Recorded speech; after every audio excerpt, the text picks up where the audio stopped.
Maybe wait a few more minutes so that everyone enter.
Kanske bra att börja. Så. Yeah.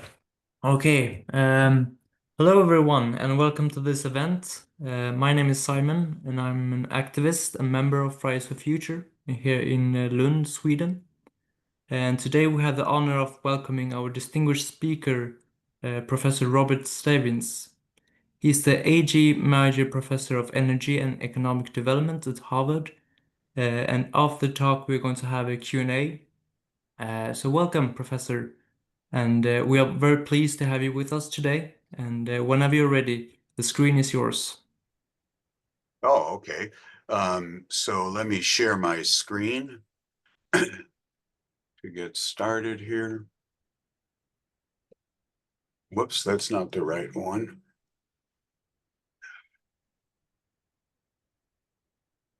That was not the right, sorry.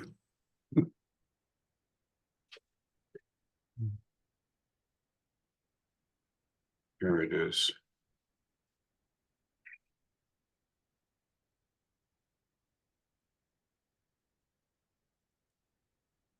Okay, so thank you, Simon, for moderating this session. Thank you to Rolf for organizing it. I'm pleased to be with you. As you can see, my topic I've titled, "What Can an Economist Possibly Have to Say About Climate Change?" And so to try to, and that's what I'm going to try to do, is to address this question. But let me start with a brief story. I was on a flight. I had boarded a flight ready to take off from Logan Airport some years ago, and the gentleman next to me, it became clear that he wanted to talk.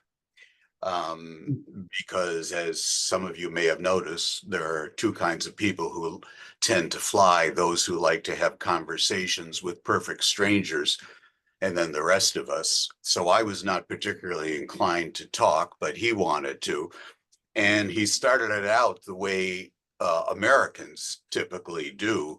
He asked me what business I'm in, what do I do for a living? And I did something that was perhaps foolish. I told the truth, and I said, well, I'm an environmental economist. And he looked at me and I looked at him, but he didn't follow up with the question. And I certainly wasn't going to follow up because I didn't want to talk in the first place. And then it dawned upon me, after we were looking at each other's eyes for a while, that the reason he hadn't followed up is that he had concluded that he had just met and was sitting next to a living, breathing oxymoron, an internal contradiction. After all, it's either economics or the environment. So what could this phrase of environmental economics even mean? So the first thing I want to assert, which I hope I'll be able to demonstrate to you, is that environmental economics is not oxymoronic. Quite to the contrary. And I say this for two very specific reasons. One is that the causes of environmental problems in a market economy, such as we have now in all but a handful of countries of the world, are economic. That is, they are the unintended consequences. Just one second, I need to move out the, there we go. Guess it won't let me. Wait, I can minimize it. There we go. Sorry, I had to get rid of something from Zoom, which was showing up on my screen. So that the causes are of these problems are economic. That is, they're the unintended side effects of fundamentally meritorious market activity. That is, firms producing goods and services that you and I want, that we buy and use, or in the language of economics, that we demand. In other words, externalities, and that's the causes. And the consequences of environmental problems have important economic dimensions. So surely if the causes are economic and the consequences have economic dimensions, then an economic perspective can be helpful for a full understanding of environmental problems. But the reason why a full understanding is helpful is that that can then lead to the design of solutions that will be effective. And by effective, I mean reducing emissions rather than simply demonizing the bad guys, as much fun as that might be for some people, that are economically sensible, by which I mean not shooting ourselves in the foot economically, because there are other things that we care about, namely food supply, energy, healthcare, lots of other things. So in other words, doing it in the language of economics cost effectively, and perhaps this might help to make the approaches more politically feasible. Now, that's in general about environmental issues, but this kind of economic thinking is particularly important for the formulation of effective, sensible, and politically feasible climate change policies. And I say this for two distinct reasons, both of which take us from the science to the economics to the politics. One is spatial and one is intertemporal. The spatial one is, of course, that greenhouse gases mix in the atmosphere. So the location of emissions has no effect whatsoever on impacts. In economic terms, climate change is a global commons problem. But that means something quite important. That means that any jurisdiction that takes action incurs the costs of its action, namely the costs of switching from coal to petroleum to natural gas to renewables and perhaps to nuclear power. But the climate benefits are distributed globally. And I think, therefore, it's obvious that the geographic arithmetic is such that for virtually any jurisdiction, the climate benefits it reaps from its actions are going to be less than the costs that it incurs, despite the fact that the global benefits of that jurisdiction's actions may be much greater than the global costs. This presents a classic free rider problem, which is why international, although not fully global, cooperation is essential. And it's also why the highest effective levels of governance, which are typically countries, with the one exception being the European Union, are absolutely key. Now, remember, I said there's also a temporal dimension that takes us from science to economics to politics and policy. And that is, of course, that greenhouse gases accumulate in the atmosphere. Carbon dioxide has a half-life of over 100 years, and even after 1,000 years, there is still a diminishingly small amount remaining in the atmosphere. Later on, we'll talk about methane, which has a very, very different intertemporal profile, of course. The damages are a function of the stock, not the flow. It's the amount of greenhouse gases, the concentration in the atmosphere that cause climate change. And indeed, if global CO2 emissions began falling tomorrow morning by 5% a year, which would actually be a very rapid, astonishingly rapid rate, the rate of warming is not going to begin to change in a way that would really be detectable until after 20 years because of the lag time in the atmosphere. So this tells us that the greatest benefits of a climate change policy put in place today is going to be over the long term. It's not just what it does this year, it's over the long term.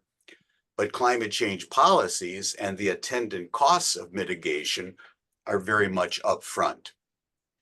And this combination of upfront costs and gradual delayed benefits over time presents a massive political challenge, because the political incentive in representative democracy is to give benefits to voters today and to place costs on future generations. And the climate problem is asking politicians to do precisely the opposite.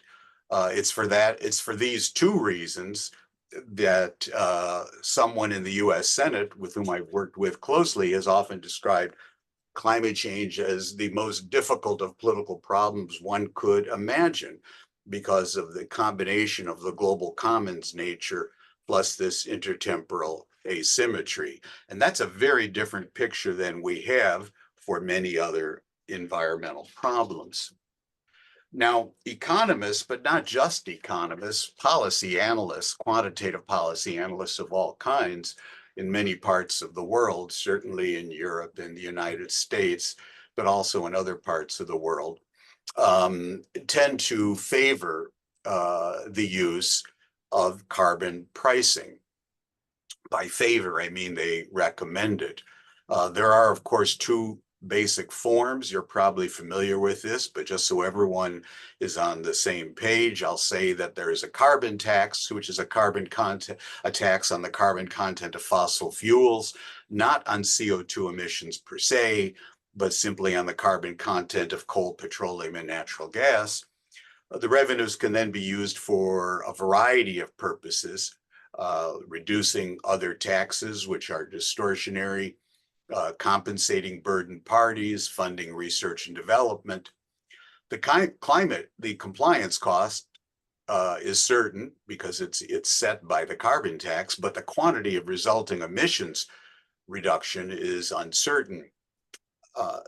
Symmetric with this is a carbon emissions cap trading system. I'm referring to a specific type, which is the most common type in the world, which is a cap and trade system.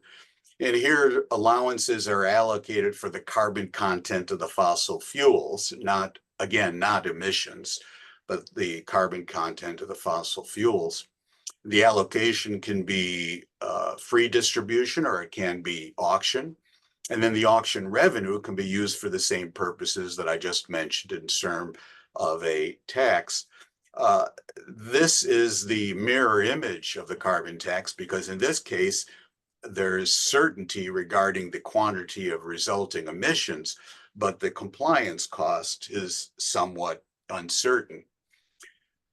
Now, this is certainly not just theoretical, but so we can take a further step and ask, why is it that policy analysts tend to be very interested in carbon pricing? Well, it's not because of ideology. There are three principal reasons. The first one is that there is no other feasible approach that can provide meaningful emissions reductions.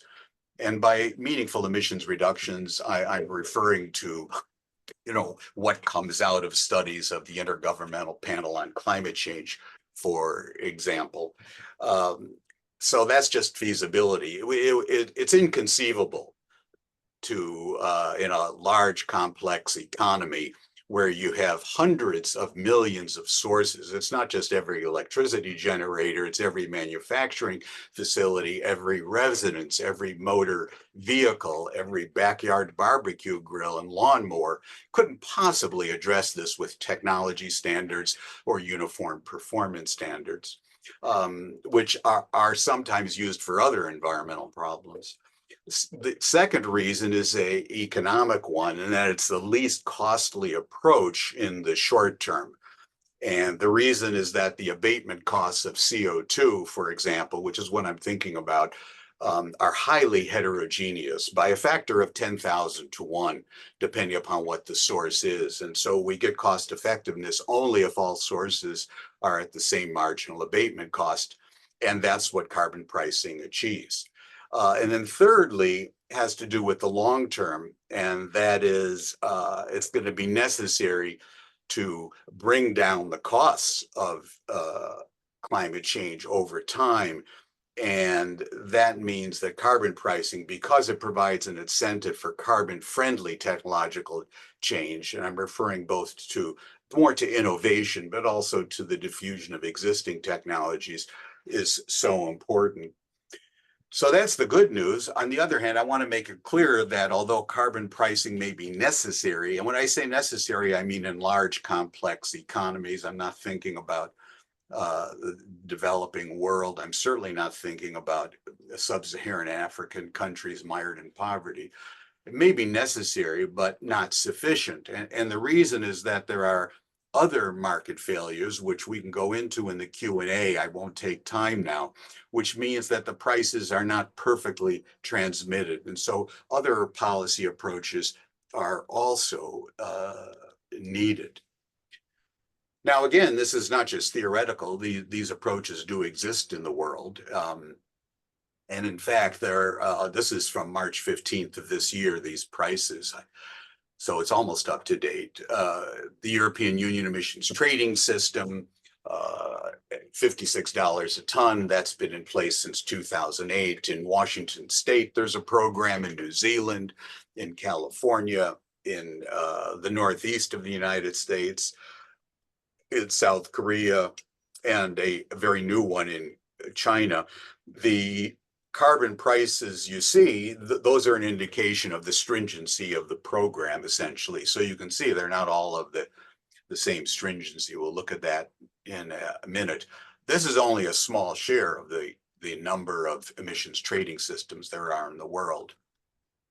There are also carbon and related energy taxes in a number of countries. The most important ones are in Scandinavian countries. I don't include prices here because many of these are not CO2 taxes per se, but energy taxes and exemptions for favored domestic industries, such as aluminum production, for example, are very common.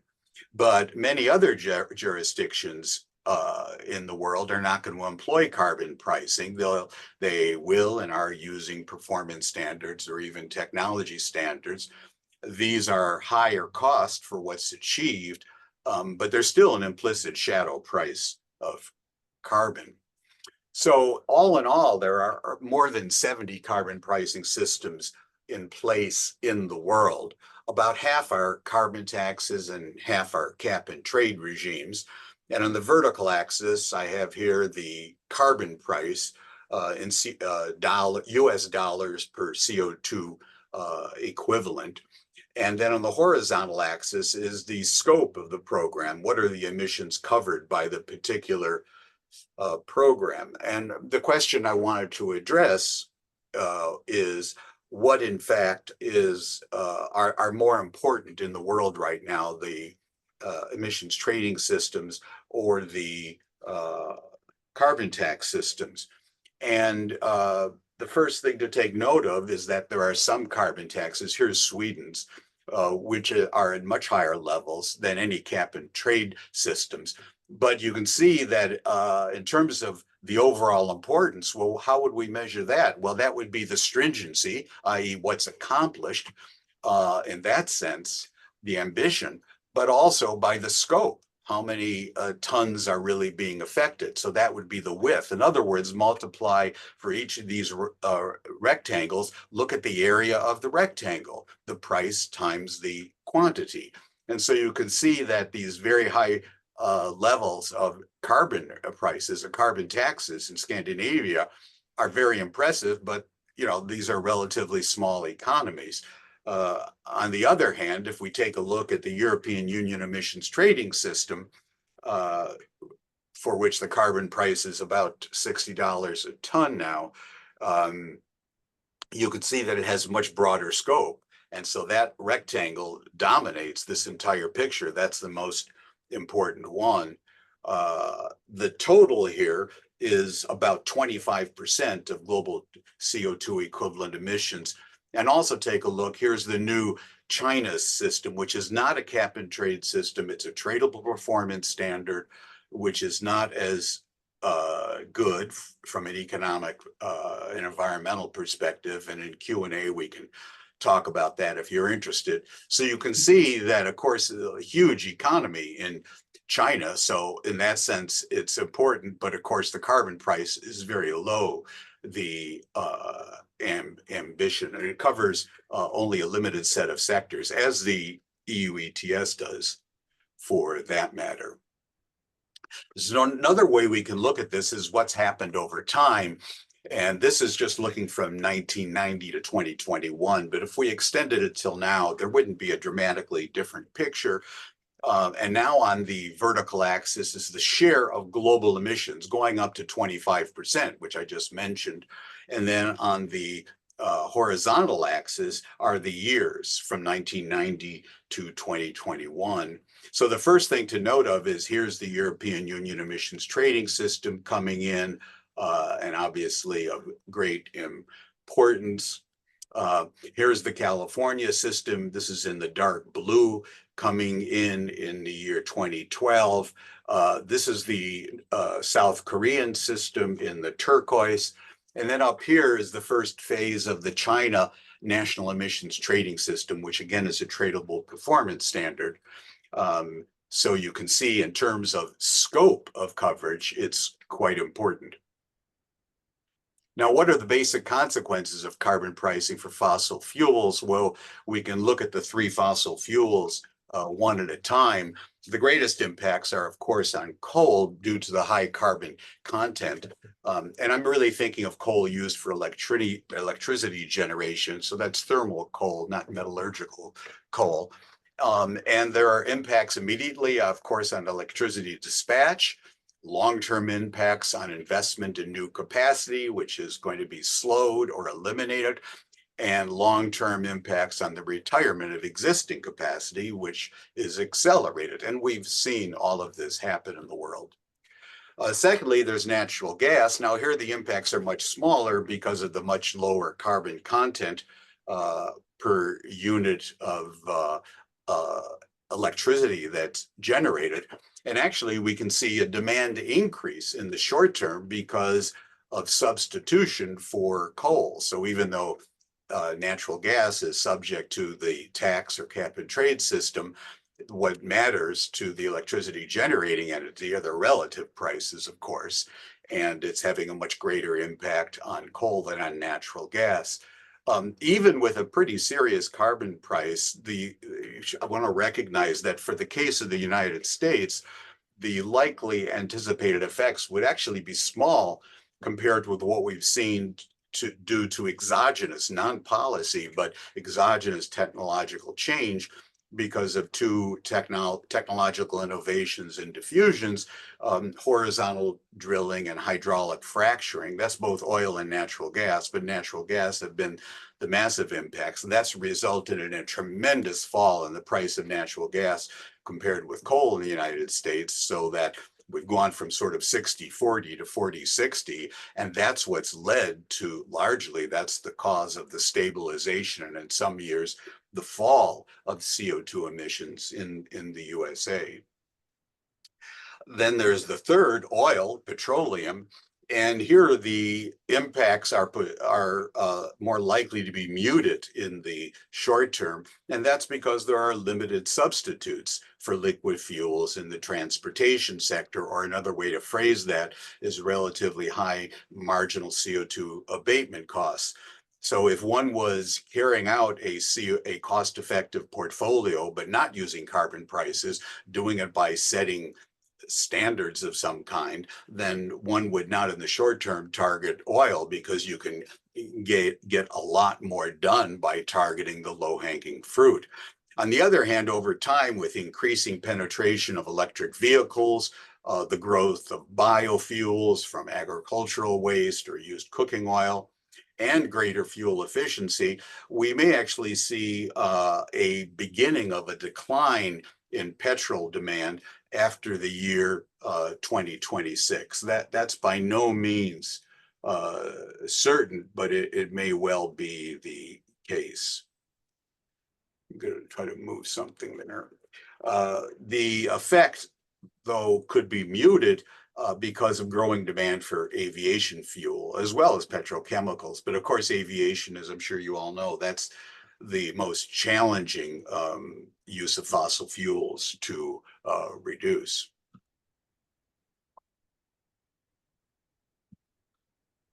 Now, what are the economic impacts of these of carbon pricing, or for that matter, of any climate policy?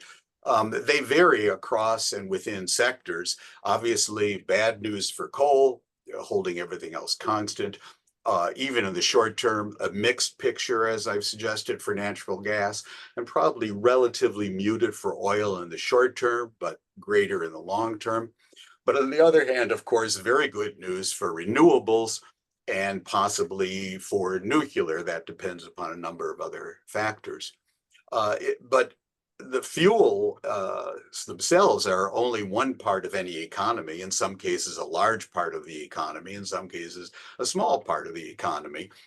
Manufacturing can be very important, and climate policies in other sectors will tend to increase costs. So a simple rule of thumb is it's going to be bad news for sectors that use energy. But wait, that's all sectors. But here there's also very important and interesting heterogeneity, because the climate policy can actually be very good news for the producers of energy consuming durable goods. And I'll take as an example Boeing and Airbus, because when the price of jet fuel goes up, then there is a more likely to be retirement of the current by the airlines of their current aircraft in order to purchase the newer generation of aircraft, because aircraft of a given type, whether it's a Boeing 737 or some specific Airbus, with each generation, I'm not changing the model, but just with each generation, each year, they're getting more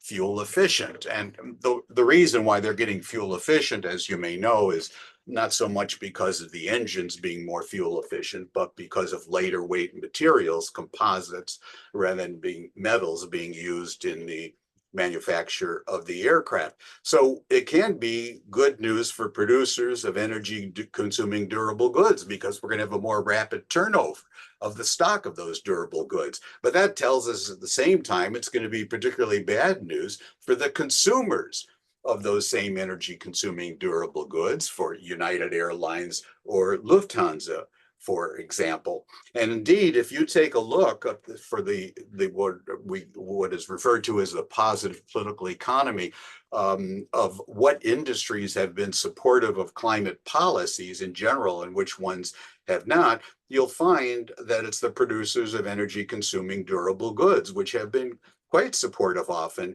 of policies, because it could be good news for their bottom line, actually.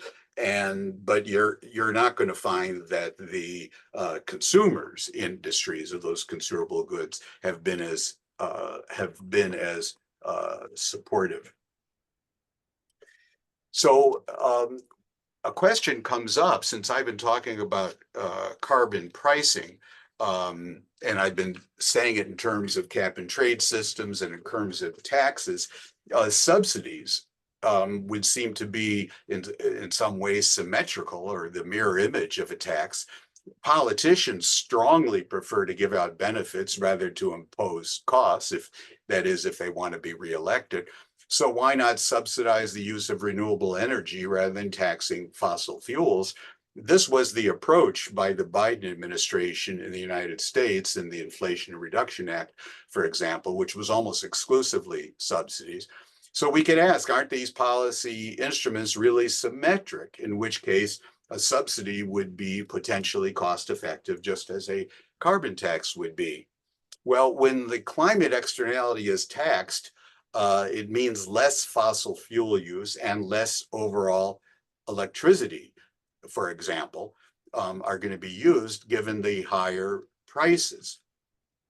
So can this outcome be achieved by subsidizing clean energy rather than taxing dirty energy?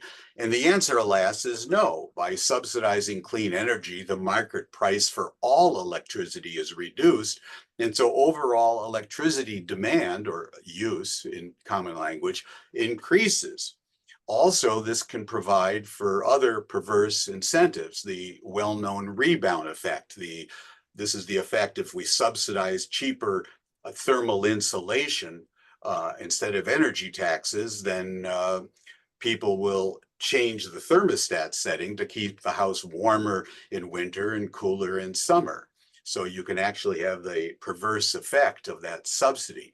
Also, the subsidy approach requires very large public expenditures per unit of actually impact of reducing emissions. And that's because not only the marginal units are receiving the subsidy, but all of the inframarginal ones. In other words, those who would have done it anyway. So subsidies are very expensive. Indeed, the subsidies in the Inflation Reduction Act in the US, it was estimated they were going to cost the government about $1.3 trillion because of the take up. Now, finally, what I want to do is to remind us that this is a global commons problem, and so international cooperation is very much necessary. You're all familiar with the Paris Climate Agreement from COP21 in 2015. It was, in my mind, a major step forward, a landmark climate accord, mainly because of the fact it was a dramatic departure from the previous 20 years. It provides a broad foundation for meaningful future progress. And that's largely because of the fact that 97% of countries of the world are engaged with what are essentially targets versus 14% under the second commitment period of the Kyoto Protocol. So it can be a new step toward reducing the threat of climate change. The fundamental structure is really a hybrid. It's a combination of top-down, which is what the Kyoto Protocol was, centralized oversight, guidance, and coordination. But the most important aspect of it, the nationally determined contributions, are a bottom-up approach of targets and actions that arise from or are at least consistent with national policies and politics. Now, whether the agreement is truly successful, I just said it's a good foundation. That's not going to be known for decades, but it does provide an opportunity going forward. And as I said, there really are two necessary conditions. One has been met, which is adequate scope of participation. But the other key necessary condition is adequate ambition of the individual NDCs and the related national policies. And that's obviously still an open question. So in my mind, anyone who tells you that the Paris Agreement is a great success is coming from ideology, not from reality. And anyone who says it's a failure is coming from ideology, not from reality, because the truth is that we do not yet know. It's also true that many challenges remained in the international negotiations after the Paris Climate Agreement was established. But I'm going to, because of time, jump ahead from COP21 in Paris in 2015 to COP28 in Dubai in the United Arab Emirates. And the question I'm going to address for a moment is, was it a success or a failure? And the reason I'm bringing this up is to point out that most COPs are neither successes nor failures, except maybe when a new agreement is reached. The COPs have much more in common with the annual World Economic Forum in Davos, Switzerland, and with the WTO negotiations, for example. The COPs and Davos are complex get-togethers. They're based on a bottom-up process. Corporate CEOs in Davos do not get together and agree to take action, then go home to their boards of directors to implement their Davos commitments. The causality runs precisely in the opposite direction. And it's the same way with the COPs. The delegations from the 195 parties, which are countries plus the European Union, they bring to the COP their domestic priority, and each COP's outcome is essentially the aggregation of those. What really drives action around the world, by which I mean cuts in greenhouse gas emissions, is a combination of market realities and public policies. And the policies are largely enacted at the national level and sometimes at the subnational level. And those policies are linked with what happens at the annual COPs, but the direction of causation is fundamentally bottom up, not top down. So what was the most important COP28 development? Well, the most important development, in my mind, occurred 8,000 miles away in California 2 weeks prior, when US Presidents Joe Biden and China President Xi Jinping met in Sunnylands, California, and signaled in writing renewed cooperation on climate change. That statement of cooperation trickled down quite quickly to the leaders of the two negotiation teams, John Kerry and Xi Jinping, respectively.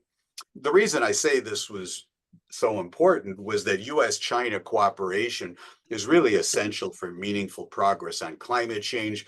Without that cooperation during the Obama years, the Paris Agreement would not exist. I've been attending and participating in the annual conferences of the parties for 18 or 19 or 20 years now. And that's absolutely clear.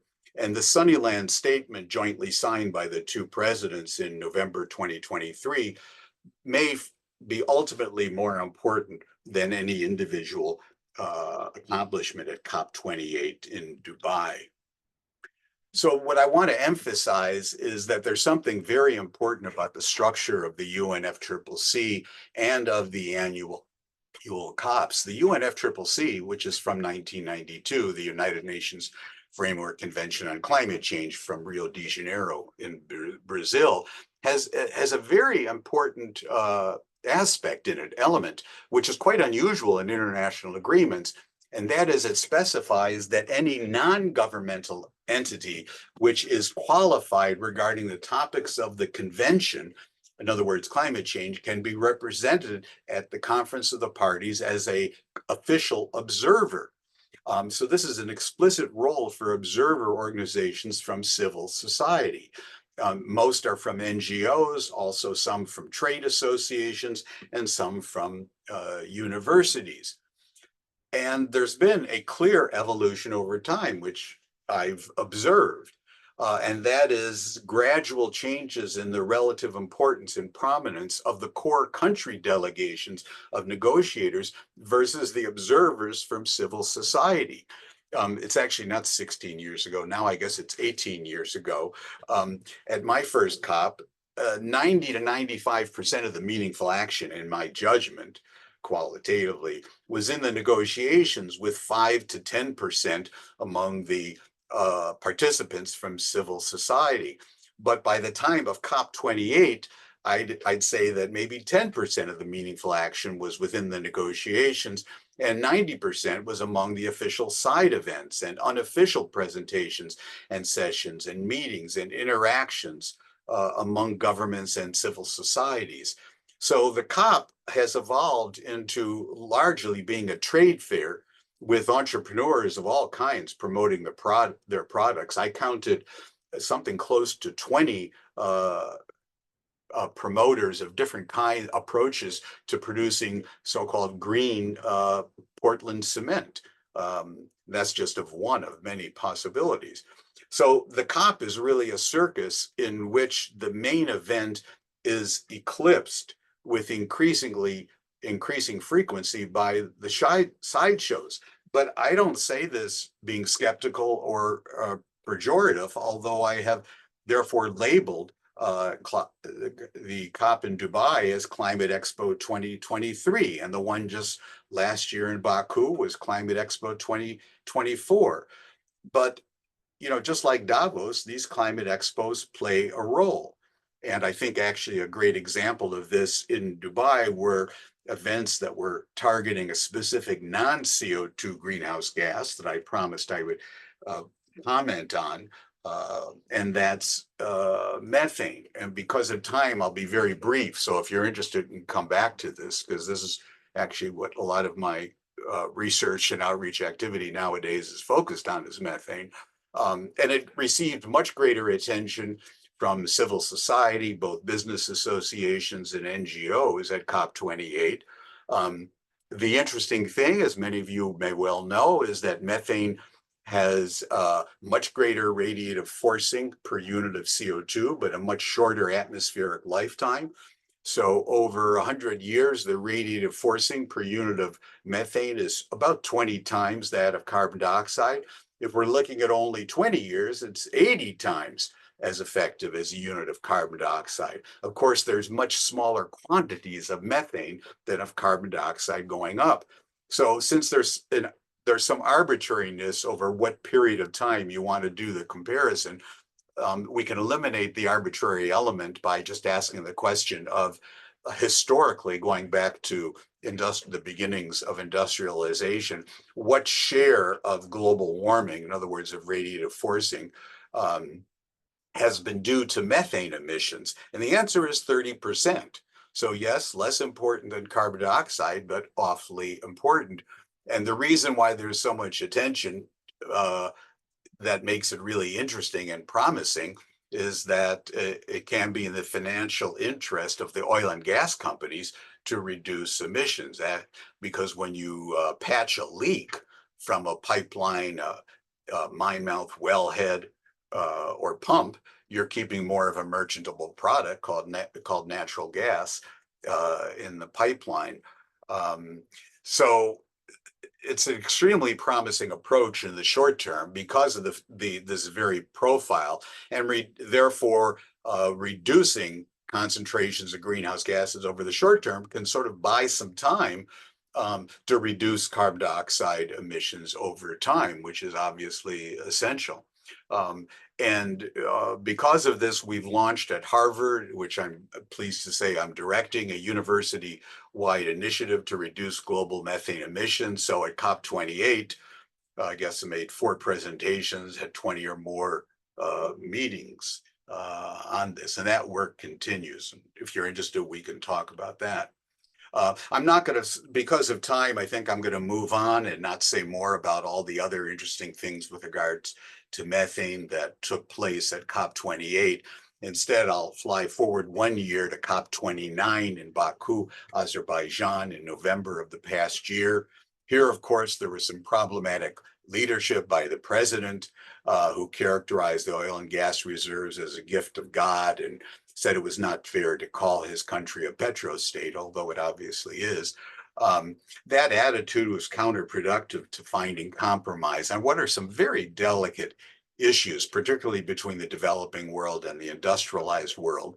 Also striking was the lame duck status of the United States, because this was 2 weeks after Trump was elected president of the United States in November of 2024, elected for his second term. The center stage outcome was finance. Developing countries wanted an increase from what was the current $100 billion a year commitment to $1.3 trillion per year, 2030. Rich countries offered $300 billion per year, which was indeed the outcome. In terms of the future of fossil fuels, there was a big question of would COP29 strengthen the verbal commitment in COP28 to transition away from fossil fuels.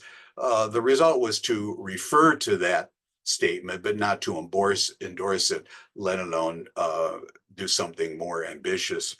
I guess it would be getting into the weeds too much to talk about Article 6 of the Paris Agreement, something on which I've done a lot of work. It has the promise of bringing down abatement costs and therefore increasing tremendously ambition under the Paris Agreement, but the developments and the directions in which its interpretation are being taken are not promising.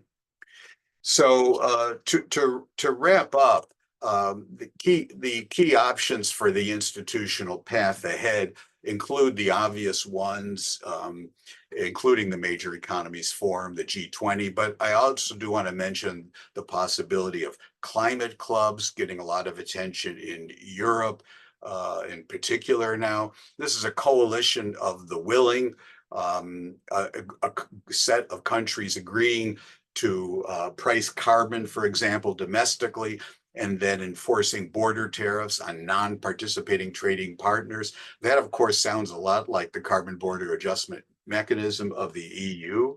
And so the thinking from the European Commission is that many countries might decide that it makes more sense over time to join the club and therefore to collect their own carbon taxes rather than pay their taxes in the form of a tariff to the European Union. And the reality is that this is actually happening. Here's a picture of it. And all that I'm showing here is that over a time, as a result, it appears as a result of the CBAM announcement and implementation, we have an increasing number of carbon pricing policies. And I'm working as a consultant to some of the countries doing this, in fact, to design them. I have to finish by saying something, of course, about the Trump administration, that is Trump 2.0, and the announced withdrawal from the Paris Agreement. There is a lot of uncertainty. The withdrawal will actually be effective in January 2026. There's a 1-year delay built in.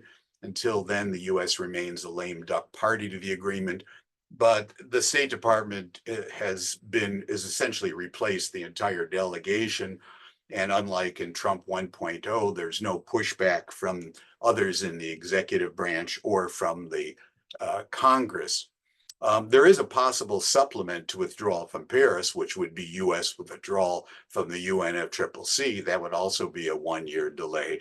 There's now interest in that from the furthest right-wing elements, but it's unlikely because it was ratified by the Senate and it was signed by Republican President George H.W. Bush, and so it could actually require a Senate vote in order to bring it about. The most important consequence are the implications for other countries' ambition in negotiation. The Trump 1.0 withdrawal announcement from Paris, it doesn't appear it had significant impacts on other countries. But we have seen that Saudi Arabia, since the 2024 election, seems emboldened at COP29. Climate finance payments from the US are indeed reduced to zero, and that could affect other countries' generosity. But the key question for the international process is what's going to be the effect on the NDCs. The early evidence was disturbing. Indonesia and Argentina talked about the possibility of withdrawing. That was December and January, but as a result of the Trump announcement, but no action was taken.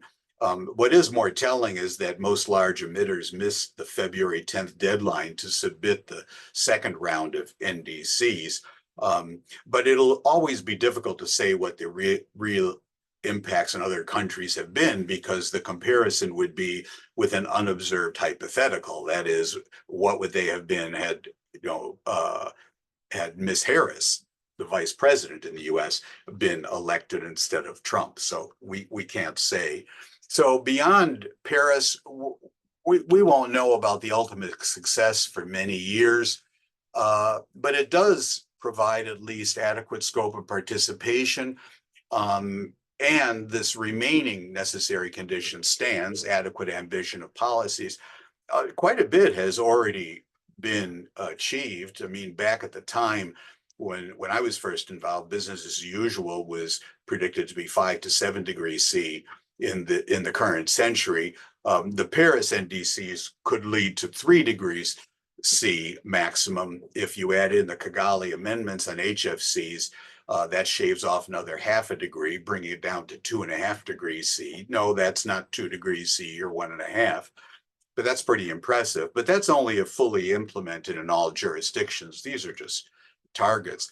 So in years to come, looking forward, it may the major locus of the international cooperation, it may continue to be the UNFCCC. It may be other venues such as the G20, or it may be climate clubs.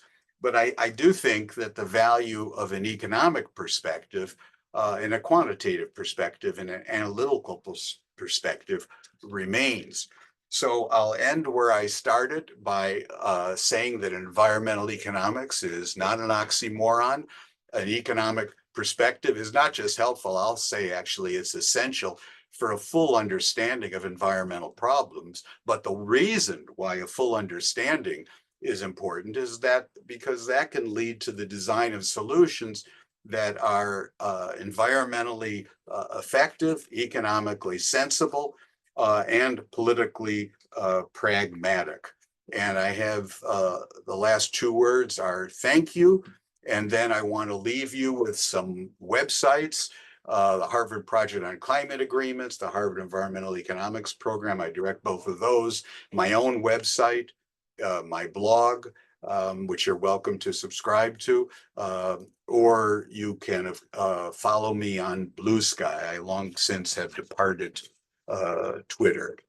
And so I thank you very much, and I will stop the share. Yes, thank you very much, Professor. Now, do we have any questions? You can raise your hand. And let's see, yes, I can unmute you, I think. Hold on.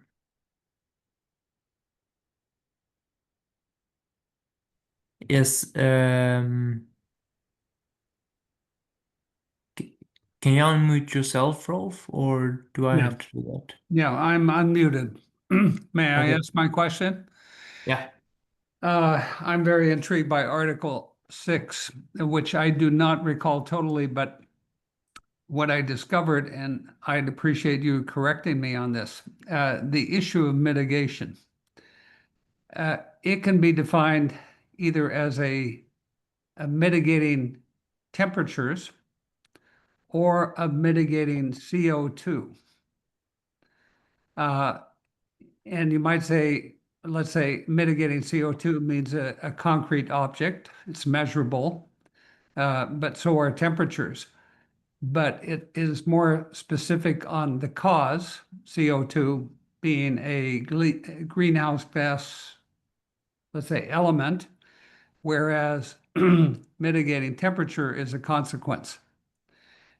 And I found that and this is my interpretation, that mitigation was an escape clause because they never specified mitigating CO2. And when you go through the Paris Agreement, you do not find a single mention of reducing or mitigating CO2. And that has resulted in some efforts to challenge that or change that. And that's, the phasing out of CO2. What's your opinion of that? And how does it relate, in your opinion, to Article 6 that you were critical of? Because I don't recall exactly what was in Article 6, though I was thinking of Article 2 and some of the mentions in the entire peace agreement. Thank you, Rolf. Well, first of all, I'll say I didn't mean to be critical of Article 6. I think Article 6 is actually a very important part of the Paris Agreement. I'm critical of the directions in which the implementation of Article 6 seems to be moving, and I can explain that. So the first thing to say is that the Paris Agreement, the very structure of the Paris Agreement, as is the case with every environmental policy and program that I've worked with over the last 35 years in countries around the world, is focused on emissions. Obviously, what one cares about always, if you're talking about local air pollution, what you're interested in is concentrations, but the way you reduce the concentrations of localized air pollutants such as carbon monoxide or particulates is by reducing emissions. So it's perfectly understandable that it's focused on emissions and not on the overall target of 2 degrees C or 1.5 degrees C. I'll give you an example of that. I mean, the Clean Water Act amendments in the United States, a very important statute back before most of you were born, perhaps, which was in early 1970s. it has in the opening paragraph, it has a target of making all waters in America fishable and swimmable in 5 years. That's what the Congress wrote. That's the overall target. Very impressive. Well, it was infeasible and it didn't make any difference and it was unimportant. What was important was the subsequent 850 pages that provided specific mechanisms to reduce emissions of surface water pollutants. That's what mattered. Okay, so I know symbolically we all get excited. Certainly the press gets excited about 2 degrees C, 1.5 degrees C. But what makes a difference is reducing emissions or increasing sequestration, carbon removal for that matter. Since I don't see other questions up, I'll keep going and say something about Article 6. And that is Article 6 is, it has the unfortunate title. It's only a page long. You can read the whole thing very quickly. I mean, the Paris Agreement's only 13 pages. Article 6, it has the unfortunate title of international cooperation. And I say that's unfortunate because the entire Paris Agreement is, of course, about international cooperation, but it's about ways of sharing responsibilities that could potentially be cost effective. So, for example, what was called the Clean Development Mechanism in the Kyoto Protocol is an element of Article 6 in Article 6.4. Which is it's not the Clean Development Mechanism, it's the Sustainable Development Mechanism, and it's essentially supposed to be the CDM on steroids. I'm not going to comment on that. The important part is Article 6.2, and Article 6.2 is a way in which countries that have linked their policies to share responsibilities could bring down costs. But the important thing is to avoid double counting under compliance with the Paris Agreement. And so Article 6.2 is essentially, and I've worked on this a lot over, God, it must be 15 years, long before Article 6, the Paris Agreement existed, is essentially an accounting mechanism, a way of making sure there is not double counting so that the 2 countries involved in an agreement did not both take credit for the emissions reductions.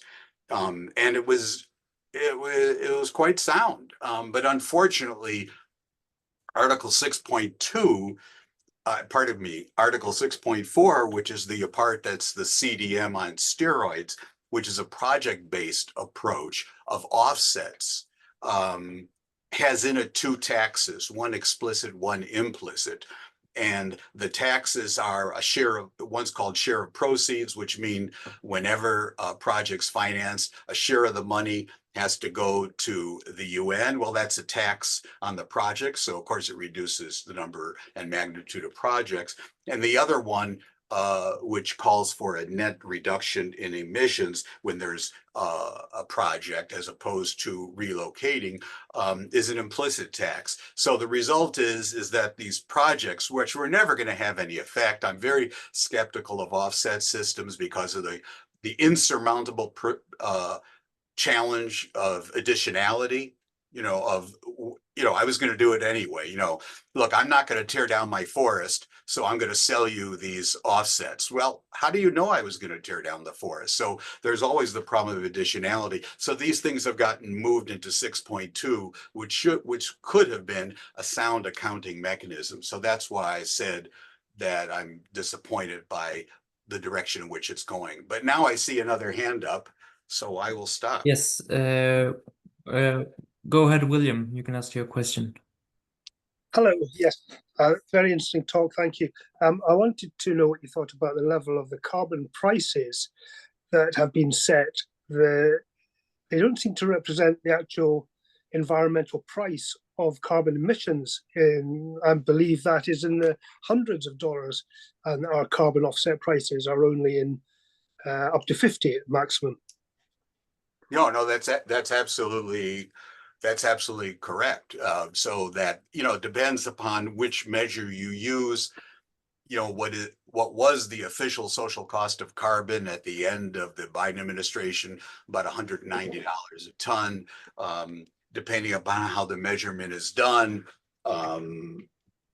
It could be as high as $250, $400 a ton of carbon. So if you wanted to have what an economist would call an efficient climate policy, in which you were maximizing the difference between benefits and costs, then the carbon price, whether it comes from a cap and trade system or it comes from a carbon tax, would be set at that level. That's been, politically impossible to achieve. Recognize that performance standards and technology standards are frequently achieving even, much less than that. But that's the challenge. And, what I haven't talked about here is political feasibility, in a brief presentation. And that's the reality that it's impressive, I think, actually, that the European Union has the program that it does. It's extremely significant. It's the most important system in the world, as I illustrated with the size of the rectangle. It's far below what the carbon price would be in order to achieve what is, in economic terms, dynamic efficiency. Yes, thank you. And one other point, here in Europe, we have to get environmental permission to develop new oil fields. And in the United Kingdom, recently there was a court case that made the applicant to develop an oil field have to take into account the burning of the product and the carbon emissions from that, rather than just the production cost, as had been the case previously. I think it's under challenge, but if that were to be carried through, so that the actual cost of burning the carbon product would have to be taken into environmental consideration, that would pretty much rule out or really affect the development of new oil fields. Yeah, so I am not supportive, and it would take us far afield to get into a full discussion of it, of approaches that would want to simply look at the oil companies or whoever it might be. The important thing is to get the price up, and the best way to do it would be a carbon content tax on the three fossil fuels, coal, petroleum, and natural gas, at the mine mouth, wellhead, or point of import. That's certainly true, and that's the important thing, is then that is to recognize and admit. So it doesn't just have the effect that you mentioned, which is obviously that reduces the incentive for new development of fossil fuel sources, but that cost has to be passed on to consumers, that it affects the price of electricity, it affects manufacturing, it affects the price of all carbon intensive goods and services. That's extremely important. Yes, thank you. Thank you. Okay, next question, Zachary, go ahead. Yeah, can you hear me okay? Yeah, we can hear you. Great. Yeah, thanks for the talk, Robert. My question kind of follows up with what was just mentioned. I come kind of interested in the environmental economist's approach to addressing climate inequalities. And so I'm curious of addressing climate inequalities that are kind of manifested from emissions and sort of a geographic location, but also potential inequalities from some of the policy instruments you mentioned.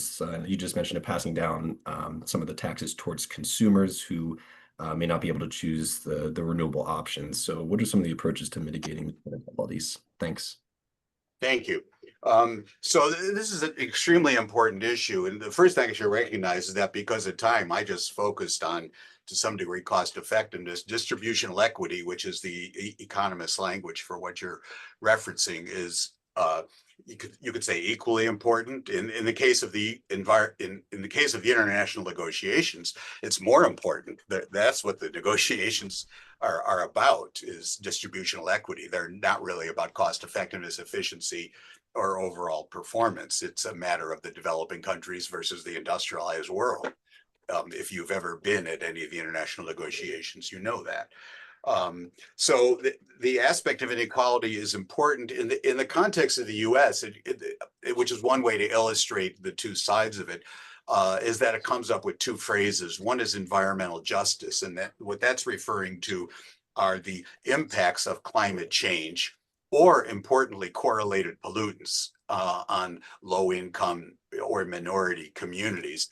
And the other phrase is on the other side of the ledger, and that's just transition, which is looking at the effect of a climate policy itself on various groups. What's an example of that? Well, in the United States, if we were to put in place an ambitious climate policy, then it would obviously reduce coal mining. And coal mining takes place largely in two parts of the US. One is in Appalachia, one's in the Powder River Basin in the Western United States. And the coal mining in Appalachia is highly labor intensive. And Appalachia, as some of you from Europe may not realize, Appalachia is our own little developing country within the United States. Very low income, very high opioid use, very little labor mobility. So the impacts in terms of equity would be terrible, even though overall the climate policy makes sense. On the other side, in terms of environmental justice and the impacts of climate change itself, the place where we really see it are twofold. One is going to be international because of developing countries versus industrialized countries. But the other is in terms not of the climate itself, but is in terms of the correlated pollutants. And that's really referring to coal, because of course, coal involves not only CO2 emissions, but small particles. And small particles such as PM2.5 have extremely great consequences with any reasonable measure in terms of human health. And those are local. The particles William, can you please mute yourself? Yeah, no, that's fine. I got a message from Julie. So I'll meet you at the end of the road at about 5:15. Mhm. Can you mute them? I'm trying to see who that is. Yeah. Is that okay? So the other thing that was really, sorry for going on about that. What you really asked about was how to mitigate within a climate policy those equity effects, and that's a very important question. And it's done. It's done with a carbon tax through the use of the revenues. It could also be with a cap and trade system through the use of the revenues from the auction, and that's done through what's often called a cap and invest system or a carbon dividend system. So I'll give you the example of California, that they have a cap and trade system. They auction a share of the allowances. 40% of the allowance revenue, which is billions, it's now hundreds of billions of dollars, is required by law to go to disadvantaged communities. And in what way, what is it for? It could be for building facilities, it could be direct cash payment, it could be health centers, whatever. So that one of the attractions of a carbon pricing system is that it creates some revenue, which then can be used to address the what in economic terms would be the distortionary effects of the carbon pricing on low-income communities. Did that answer your question? Yeah, that's great. Thank you. You betcha. Yeah, Rolf, you can ask your question.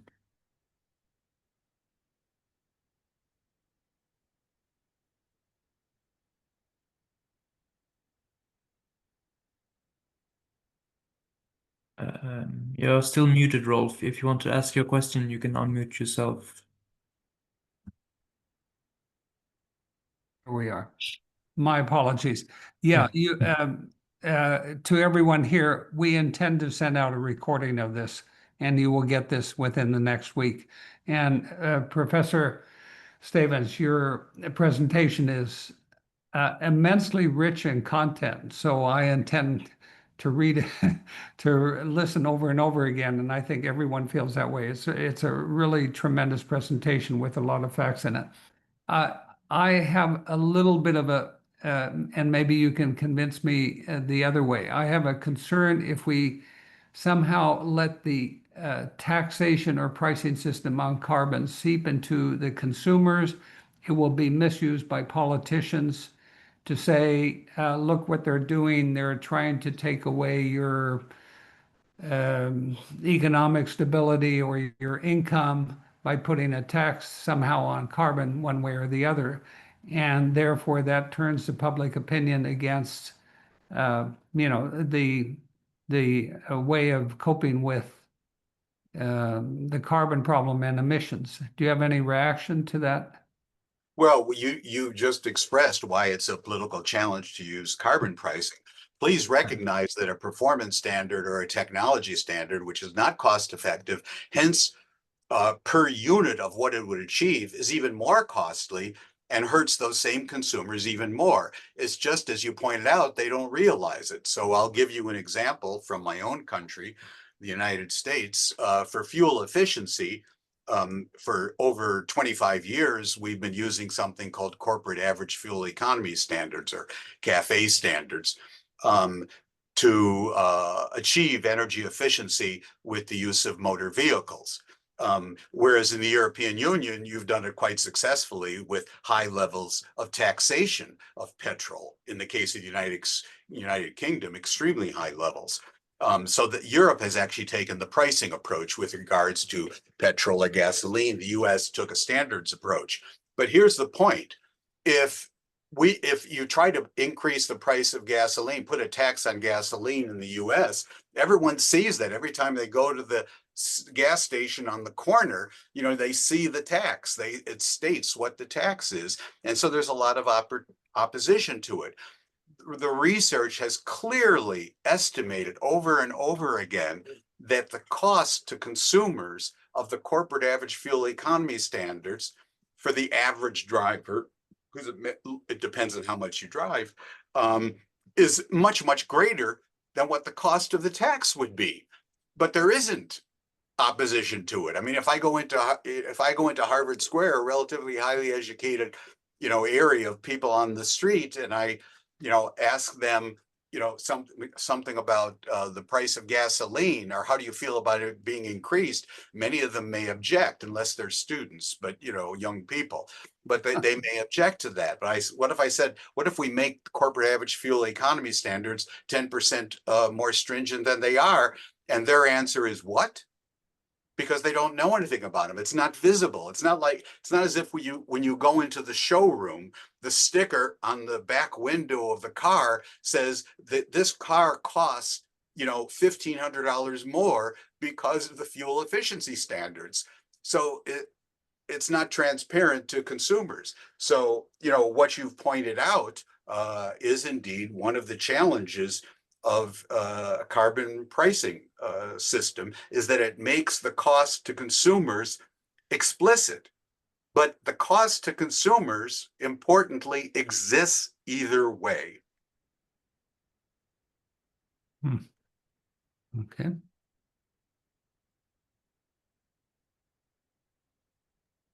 So do we have any more questions? You can also write your questions in the chat if you don't feel comfortable speaking out loud. So I'll tell you that if you would like to, Simon, create a PDF version of my slide deck, you're welcome to share that with people afterwards, but Okay. I'd prefer you didn't with the PowerPoint version. Yep. But feel free, if you want me to create a PDF and send it to you, just let me know. But I'm sure you're more than capable of doing that yourself.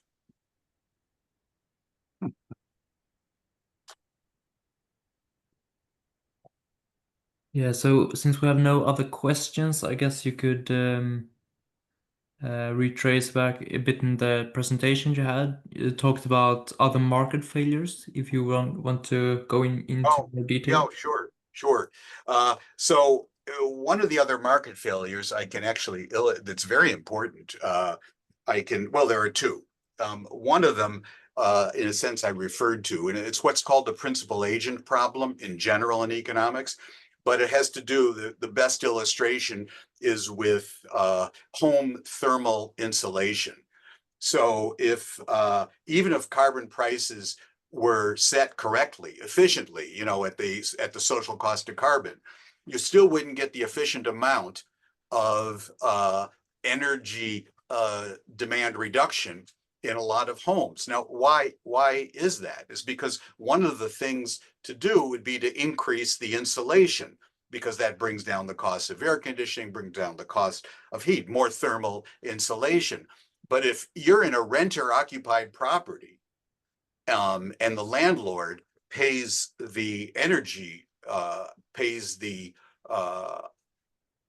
energy bill, then in fact, you would say, well, you don't have an incentive. But typically that's not the case. Typically it's the renter who pays the energy bill, right? And that the landlords want it that way for a very clear reason, so that you don't decide to run the heat and keep the windows open. So therefore, you'd ask, well, then will the renter have an incentive to put in place in the walls and ceilings the efficient amount of thermal insulation, instead of old style R8, fiberglass, instead squirting in foam that's going to be at R35 or R40? And the answer is no, because when they move, they leave that apartment, they can't take the insulation out of the wall and sell it on eBay. So they're not going to do it. And the landlord who's not paying the energy bill, they're not going to put in place the insulation. So that's what's called a principal agent problem. And it's a situation in which the energy prices, although they would be necessary, are not sufficient. Instead, what do? We need other regulations that target that. And typically it's building codes or zoning that does that. The other case, which is even more important quantitatively, I can best illustrate with my phone, and that is that from the distance you are and looking at it, you really couldn't say if this is an iPhone or it's a BlackBerry Storm 2. BlackBerry Storm 2, manufactured by Canadian company BlackBerry Inc., is a smartphone, but obviously the smartphone was developed by Apple Corporation. They were the first ones, and they invested hundreds of millions of dollars in the research and development. They paid all the costs, but did they get all the benefits? No, because BlackBerry looked at that. They could reverse engineer it. They didn't buy patent rights. They did not violate patent agreements. There was no lawsuit like there was with Samsung. There was no laws. They learned, and therefore some of the benefits of all that R&D by Apple went to BlackBerry. And that's always the case, because information is a public good globally. And so therefore, as a result of this, we know this from 75 years of economic research beyond climate change, obviously, that there's an under incentive for the private sector to invest in R&D, because they incur all the costs, they don't get all the benefits. In other words, there's a positive externality to other companies. And therefore, in addition to the pricing, which is necessary, but again, not sufficient, you need to have some kind of technology policies. So those are the two examples that I had in that slide. Okay, thank you. We have a few, I don't know if you call them questions, more statements in the chat. I don't know if you can see them. I guess I can bring up the chat. Yes, I see it now. Yeah, so just your thoughts on them. Okay, let me take a look. The first one is that in the United Kingdom, all new cars sold must display the MPG rating plus a energy efficiency rating. Oh, it's the same in the US. All the cars have the MPG rating, and for that matter, energy efficiency. What I was saying they don't have is what's the additional cost. It says, base price of car, and then, the luxury seating, and, all the different elements, and then it adds up. It doesn't have a line that says fuel efficiency technology in order to comply with federal regulations. That's not listed. The cost is not listed, which is why I was saying consumers are perfectly happy with those energy efficiency standards, which cost them a lot more than a small increase in gasoline prices would, because they don't know about it. But the gasoline price, they sure know about it. So that's the answer. And then there's one from Mizzy. In Europe, when you rent a house flat, you are given a certification of the energy efficiency. If it is low, the rental selling price will be partially, affected. Yeah, so it's the same in the US. It's not a result of laws. It's a result of what are called home inspections. If you're going to buy what we would call a condominium or a single family home, then you have a home inspection and you get information about the energy efficiency. And it does affect the price. It turns out it affects it to a very, very small degree. So people don't get excited about that, which is why when houses are built on spec, the developer will not invest very much in greater energy efficiency typically, because dollar for dollar, they're going to get a lot more for spending $1,000 on nicer marble countertops in the kitchen. There's just no comparison with the reaction of people to the kitchen and bathroom fixtures compared with invisible insulation in the walls. And maybe that's something that you're not happy about, but I'm just trying to describe empirical reality. Therefore, the owner is incentivized to improve it. So basically energy efficiency. Yeah, but that's a very small effect. So if you have empirical research, quantitative empirical research that will demonstrate that effect, I would really love to read it. If you go to my website, it's from research I did a long time ago, but I actually looked at new home construction in the United States.